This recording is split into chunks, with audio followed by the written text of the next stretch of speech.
హైమాస్పూర్ Pattapuram doctor Tagore గారి అబ్బాయిని.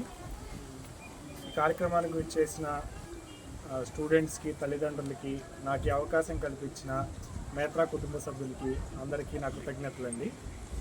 వచ్చిన స్టూడెంట్స్కి అందరికీ నా హార్దిక కంగ్రాచులేషన్స్. ఈ ఆలోచన రావటం ప్రవీణ్ గారికి చాలా అభినందించదగ్గ విషయం. ఎందుకంటే మనీ అనేది కాదు, ఎంత అనేది కాదు, ఈ ఆలోచన రావటం వల్ల దాని పర్పస్ ఏంటంటే రేపు మీరు ఇప్పుడు స్టూడెంట్స్గా ఉన్న మీరు రేపు మీరు ఇంజనీరింగ్ కానీ మెడిసిన్ కానీ ఏ జాబ్లోకి వెళ్ళినా అక్కడ నుంచి మీరు ఒక సెటిల్ అయిన తర్వాత ఈ సేవాభావం అనేది మీ మైండ్లో ఉండాలి.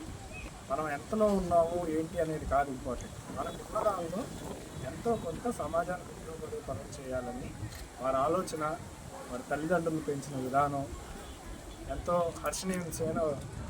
అది మీరు పిల్లలుగా మీరు అది పెంపొందించుకోవాలి. సక్సెస్ ఫెయిల్యూర్ అనేది మనం కష్టపడి దేవుడి ఆశీర్వాదం మీద ఉంటుంది. కానీ మనం ఎక్కడున్నా సరే ఈ సేవాభావం అనేది ఉంటే ఆటోమేటిక్గా దేవుడు మనకి ఒకరు దారి చూపిస్తాడు. ఆ దారిని ఎంచుకుని మీరు ఇదే కంటిన్యూ చేయాలి.